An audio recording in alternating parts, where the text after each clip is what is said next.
Welcome to the first ever Conversations from the Summit, brought to you with ClimbUK. What is ClimbUK? Well, we're going to tell you.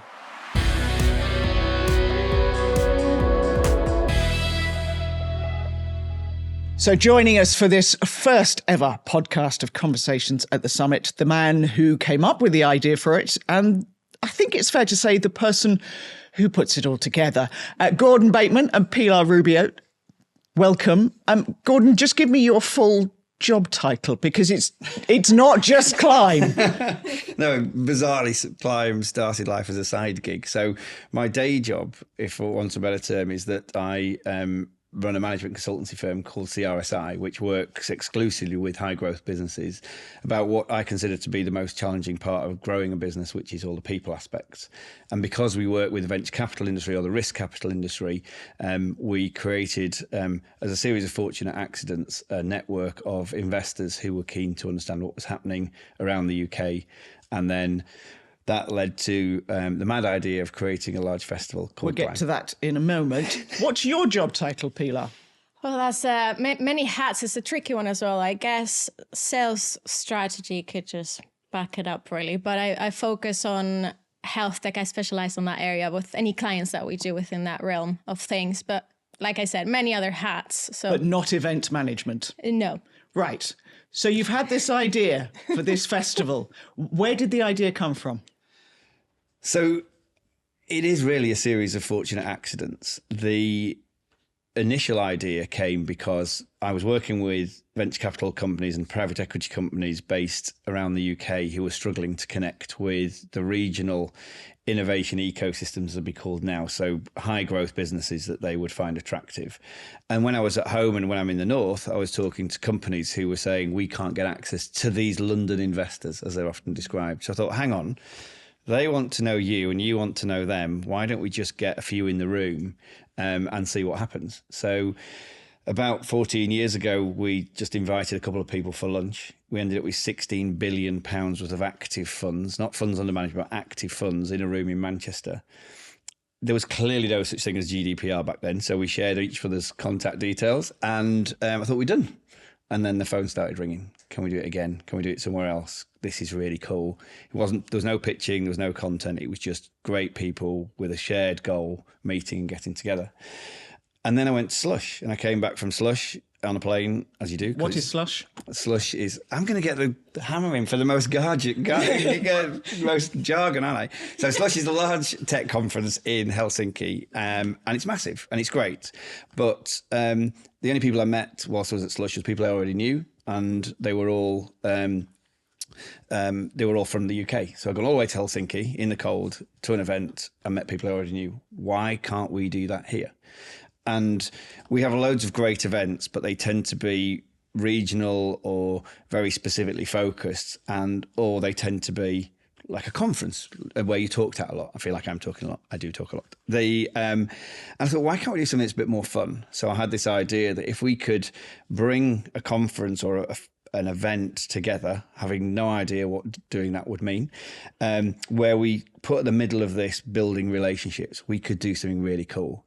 And then I thought, if we do something that is around diversity, which is something that I'm hugely passionate about, the only people who rock up are people who already bought into the message. So if we do this around growth and business growth and how to accelerate the growth of your business, but embed all these really important subjects into it, we'll get a different audience.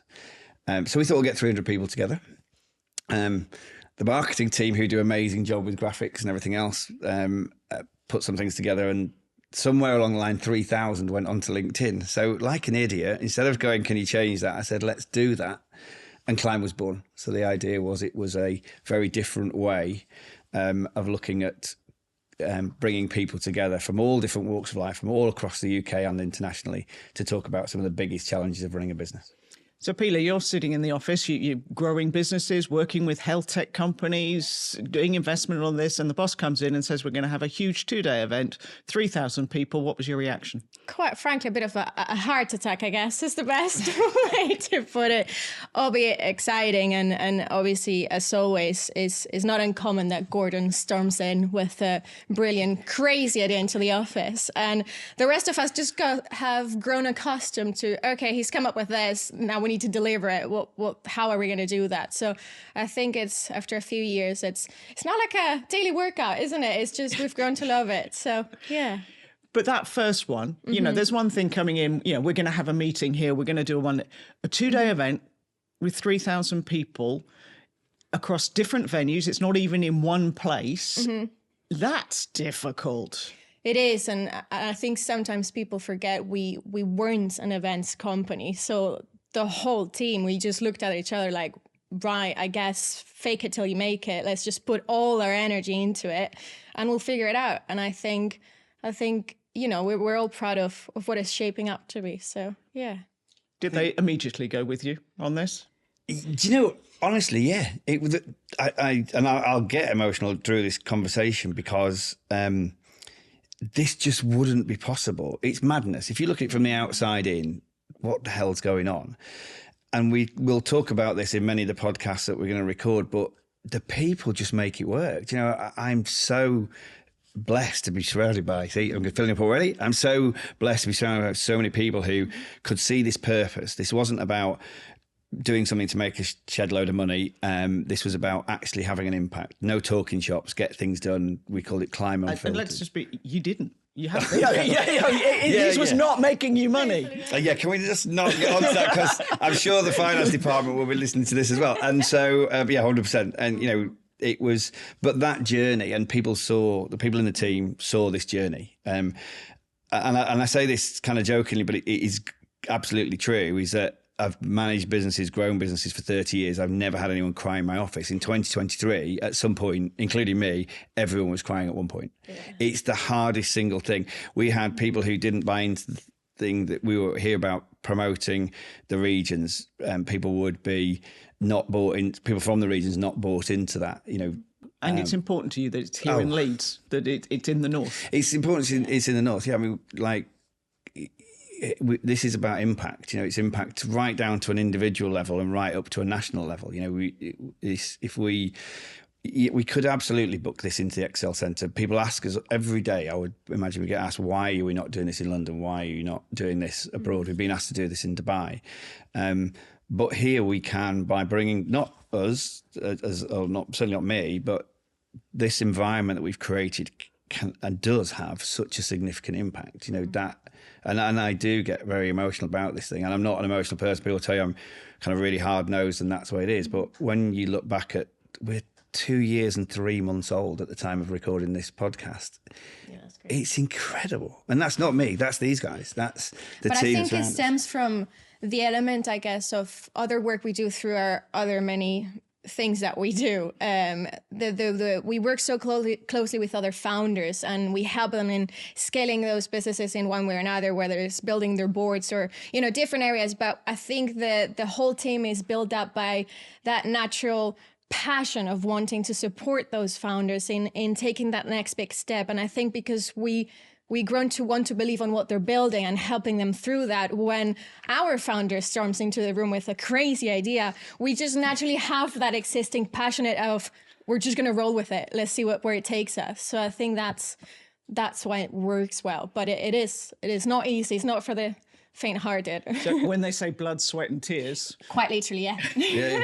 I don't even have blood yet, but I'm sure it's coming. Probably not. But no, and then it extends beyond that as well, is that there's a lot of people buy into this journey as well. And Climb is a journey. You know, that is the best way to describe it. It's not a one event, it's an ongoing journey, and it's the external partners as well, whether they be formal sponsors, whether they be people who are waving the flag and are on this because they can see not necessarily what it does for them, but what it does for everybody within this community. You know, that's the beauty of this. It might be my mad idea, but it's not my thing, and that's important. So that first one, you've had the mad idea, you've got there. What was that first one like? And was it what you envisaged it? And did you get from it what you thought you were going to get from it? Did it actually happen? A good one. I don't know if it actually happened. It's kind of reality. It's kind of, I remember to about 9 o'clock the morning of it happening. And then I kind of remember waking up the following day shaking, right? So Climb made me really ill. You know, it was like really difficult to talk about. But it was phenomenal. I think there's two perspectives as Climb. There is the people who were involved in putting it together and probably think it was hell on earth. And I think there's those who saw it from the outside who went, how have you done this? You know, and there was a lot of challenge, a lot of stress of putting it together. What we wanted to achieve was to bring communities together, to bring people together and make a difference. And I think it was the first step. I think it's the best way to describe the first step of doing that. But it got people thinking this is doable. We can actually do something here. And then it took me till about November to come out of it. So the event was in May. It took me to November, and I didn't know what burnout was, but I do now. And there's a lot of things that we talk about in Climb and around mental health. And then November came, and it was a very different feel. It was, everyone was behind us. There was people wanted to get involved. We rallied this community. This thing had just arisen. People just were wanting to help get involved, and not just from around here. There were people from all over the UK.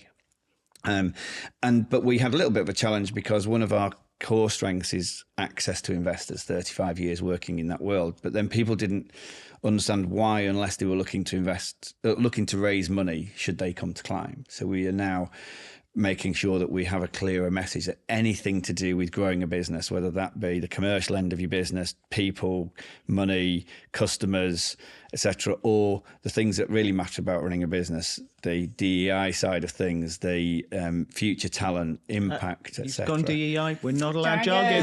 No Yeah. jargon, Gordon. Absolutely. So all about being inclusive, having diversity, equity, inclusion, and we'll talk about this in various podcasts, but having all of those things embedded into it.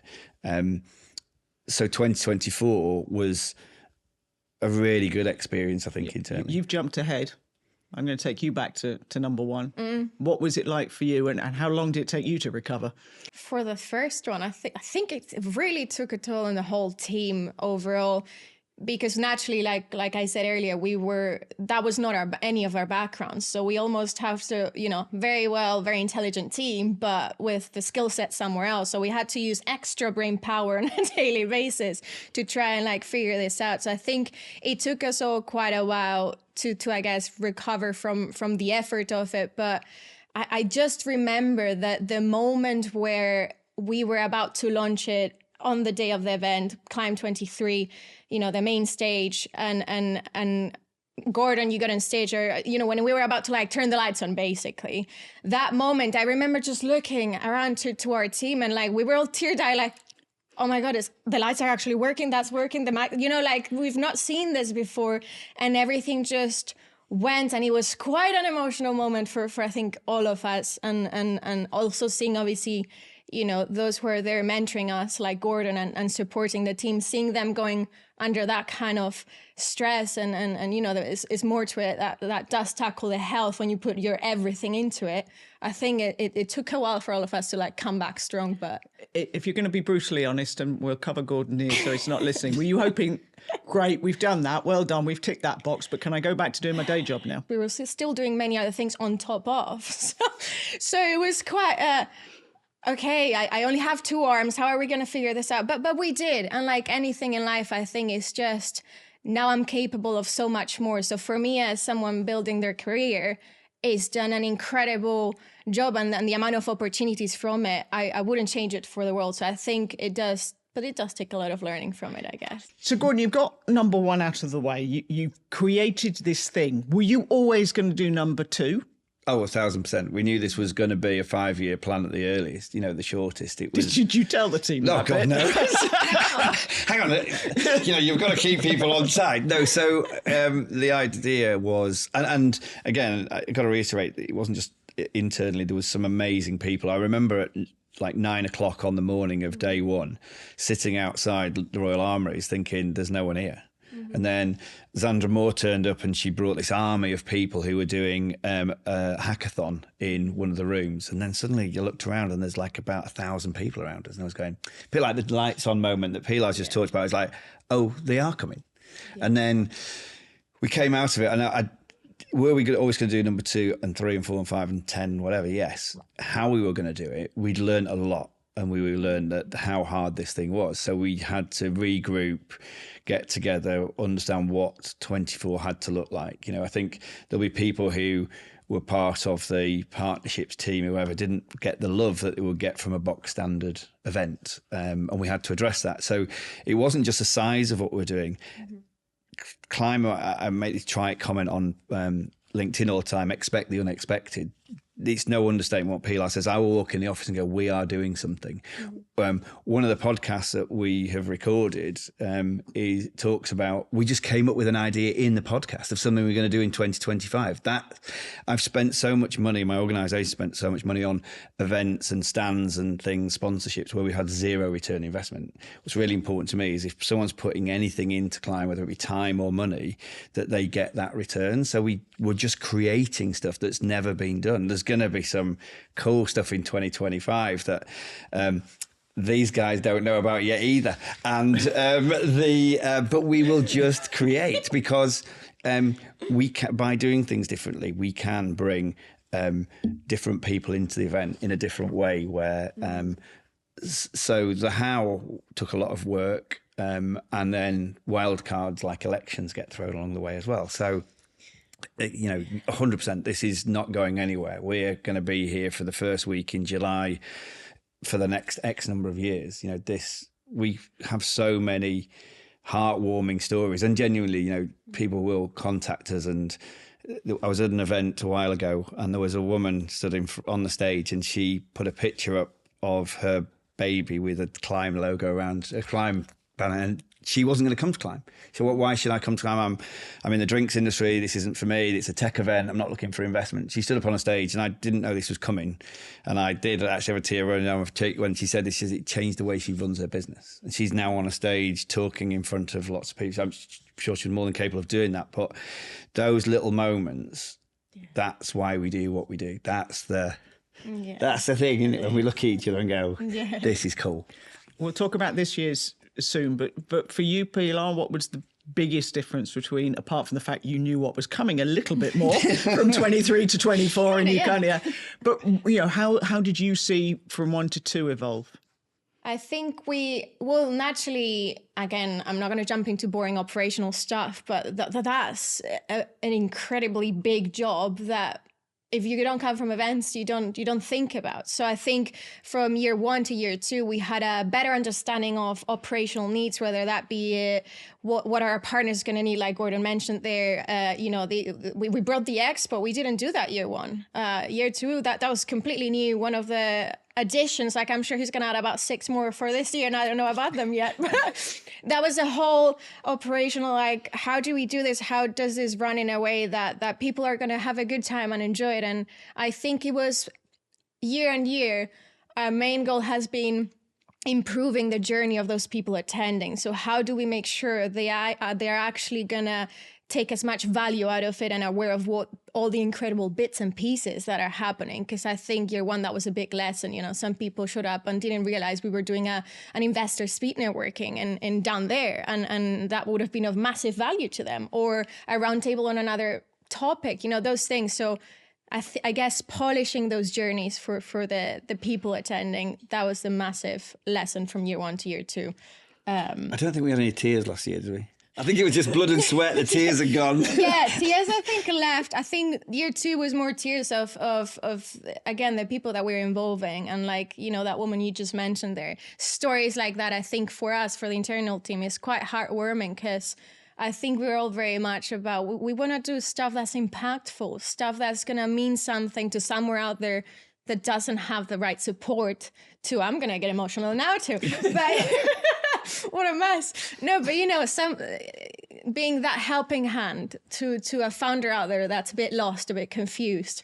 we want to support those people as well as regions across the UK and internationally to do better. So, yeah. So you got number 2 out of the way. We are looking ahead to number 3. You have shifted things, haven't you, for number 3? Mm-hmm. Yeah. So we came out number 2 and said we're not going to do anything new. I don't know where that went. I don't think anyone believed me when I said that. And of course, we are going to do new things and a lot more new things. So I think we've grown. I think it's very easy to forget we're still a startup. I promised my wife, who's our COO as well, and who's an amazing person, is that we wouldn't do another startup. And we seem to have got one. Can I just pause you for a second? Just what Pilar has to put up. How many years have you done? I mean, I guess imagine you coming home each night going, darling, we're going to do this. Yeah. Quite inspiring, yeah. Yeah, so we've been together for 34 years and married for 25. So a patient woman. All wrong in the head, you know. But I do lock her out. She's got a tag that she can't get away. No, she's just a genius. You know, she has this power to take my madness and to make it into something and more inspiring than you can imagine. So, but we forget that we're, as a business, 2 years and 2 months old at the time of doing this, you know, so we've learned a lot. You know, a lot of people think we've been around doing this for a long, long time. I think that we are a bit like children, or I am certainly, but we don't get, because we haven't got the experience, we don't go, that can't be done. Our instant reaction is how? What can we do? Who do we need to bring in? Where does that work? And that's the beauty of the team we work with, or I work with, is these guys just don't even question it. They just get on with it. So 2025, the kind of strap line, maybe a bit cheesy, is of course we're bigger than 24, but we're more intimate. One of the things that we've learned over the year, I think, is that the things that people buy tickets for Climb because they see a big name speaker, and we do have some incredible speakers. But when they get there, they realise it's all about the interconnections and it's all about the relationships. So the smaller bits, the more intimate sessions, the workshops, the round tables, the networking sessions, etc., etc. There's too many to mention. They're the things where the magic happens. But that's the biggest logistical nightmare. So 25 is, I've gone from being kind of mad to being excited to being really excited about this. I think what we've got coming up in July the 2nd and 3rd is going to wake people up. I think it's going to be really cool. Definitely, yeah. So, yeah. But we, as a business, as a team, I think we've come on a really cool journey together, and, you know, we're inseparable, I think. Oh, definitely. You know, it's just And it's worth to say, you're still not just ClimbUK. You do still have the other businesses. Yeah. You talk as though this is just the company, but you are still doing the other businesses, aren't they? You're still juggling all of those things. Yeah, I think it ties in very well, doesn't it? I think that's also for the team, you know, for the current team we've got, you know, those who are still here, we're, like Gordon say, we're pretty much a family. And the reason why we're still here is because of the opportunity that it still carries through what Climb is now. So what we all initially joined us, you know, for certain projects, I guess, under, you know, our other business, which is CSI and Investor Ladder, all the things we were doing through those 2 businesses, which we still do, it does carry through massively into Climb, but Climb is just now that on steroids and a million more opportunities out there, which is we still get to work with incredible founders. We get to meet crazy speakers and people that I would have never in my life in any other job I would have probably come across, have had the opportunity to shake a hand and meet and have a chat with, like, you know, any normal day. But also the variety of things I think carries through. So, you know, while we might be building boards of executives for a business, for a CSI project, we very well the next day are meeting someone incredible in sports or in tech or in health, internationally known, and we wouldn't get that through that. So I think it's that element that carries through that works really well. But yeah, it's still nuts, you know, it's still crazy. I think they are connected. I think you say they. Did you just mean Gordon? No comment. I think what's interesting is that with our CRSI business, we can do a lot with a small number of organisations. So we can change a company and we can do something really powerful. With Climb, we get to do, your phrase, on steroids. We can touch a lot of people, and we can take that message, and it's that convening people. You know, this isn't ideas above my station. It's just the only way I can describe this is that Glastonbury don't own any bands. They provide fields and stages where they bring the best of the best together. And that's what I think we do with Climb very, very, very well, is we bring the best together. Now, that's not just the people on the stages and in front of the fancy lights. That's the people who turn up. You know, the people who actually... Climb is not an event where you get talked at. It's an event where you contribute. You know, I said that at the opening last year in 2024, that if you come here to listen, you're in the wrong room. You know, everyone's got an opinion, everyone's got a voice, everyone's got experience, whether that's a 17 to 20 year old who's come from a disadvantaged background or a difficult area of Leeds, to a CEO of a company who's grown it to a $20 billion exit. You know, everybody is in it. And that's unique, I think. And everybody key. has a story. I mean, that was one of the things that struck me about Climb, is it's about the stories. Yeah, absolutely. And one of the things that is new is this podcast. Absolutely. Why? What made you want to have a podcast? So Climb is a journey. So we've got like a showcase thing, the big shiny thing that sits in July. But it's more than that.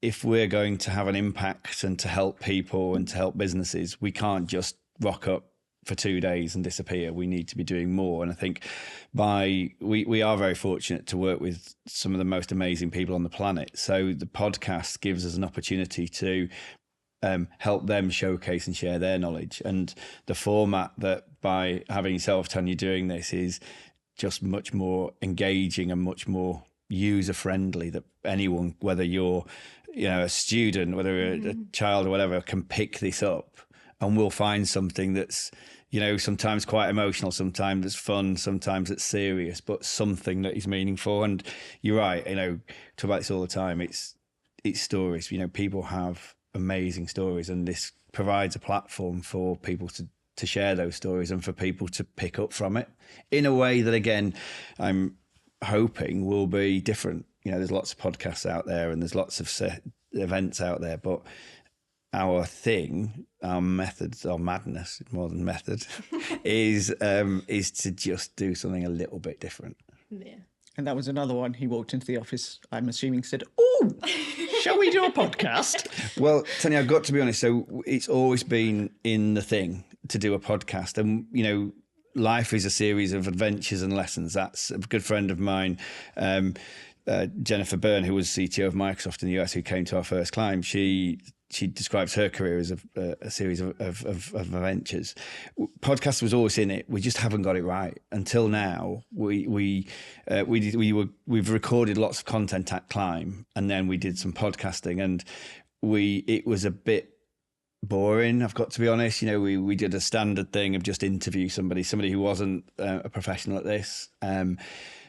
Unbelievably, considering how important this is to me personally about diversity, our first 12 guests were white blokes. We just got it wrong. 100% we got it wrong. Or I got it wrong. It was me who designed it. It wasn't we. I designed that. We just had the wrong format. Bring the right people into the team. And look at this. I mean, this is, when I walked in this morning, I am like a child. I genuinely am. In fact, I just am a child. And I walked in, I see this set, and it's like, wow. And there's Nick, who's behind the screen, who's putting all the tech together. I was just more interested in taking photos of this everything. It's cool, right? No one does it. So yeah, there is I think people are used to it. I think it's just everyone's got used to this nonsense that comes out of my mouth, and they just go, "Yeah, we'll just do it." I think that's kind of it, isn't it? Definitely, yeah. But I think it's an exciting opportunity as well to really.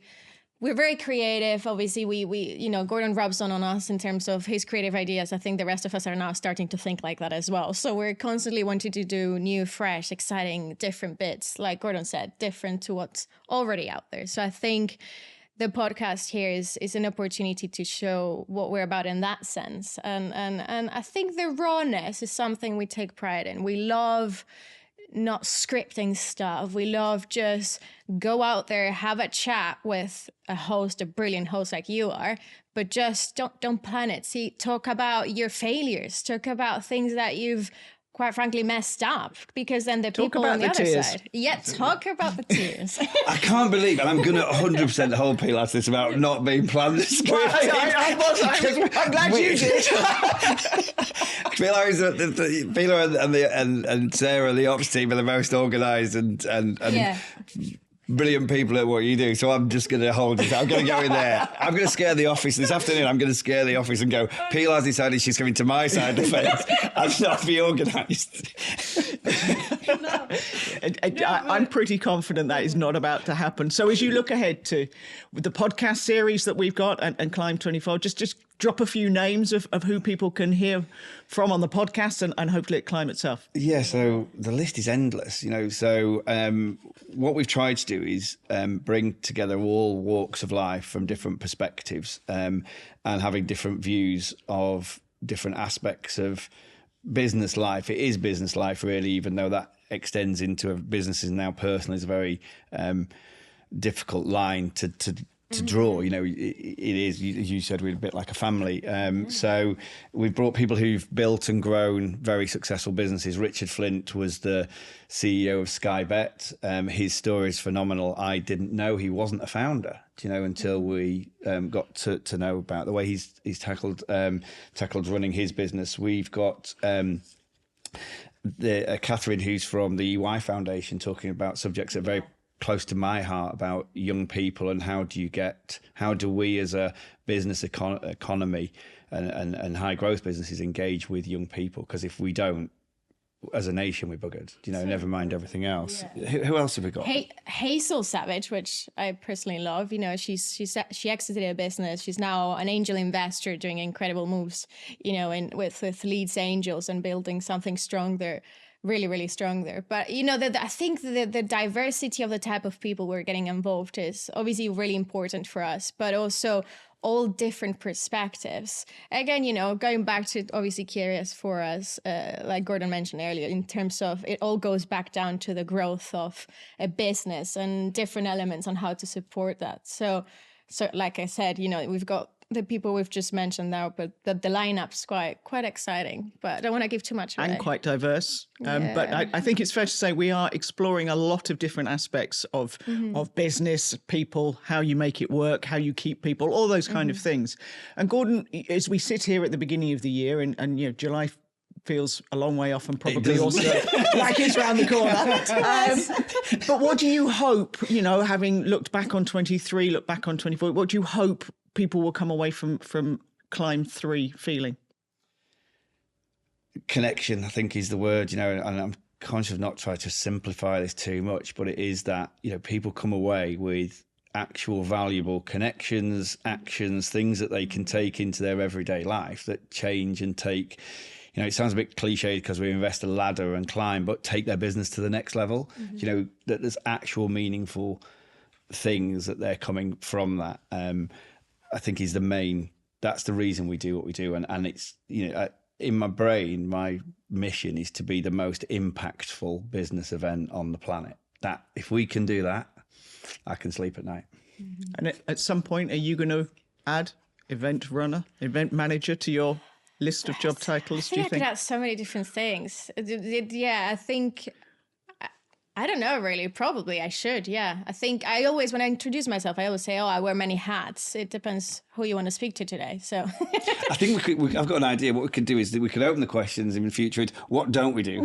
That would be a much shorter conversation. It would be easier to be like, give me a title that isn't one of on your list. Yeah, but... Yeah, no, I think I'm pretty excited for Climb 25 and even 26 we're already talking about in many other ways as well. So I think, it's funny because you feel ahead at times when you're like, oh God, it's not that far away, but it's still looking very exciting. Well, thank you for inviting me to be a part of this mad and rather wonderful journey. We have got some fabulous conversations coming up for you. So please listen, subscribe, tell all your friends about it. But we will be back with more conversations at the summit.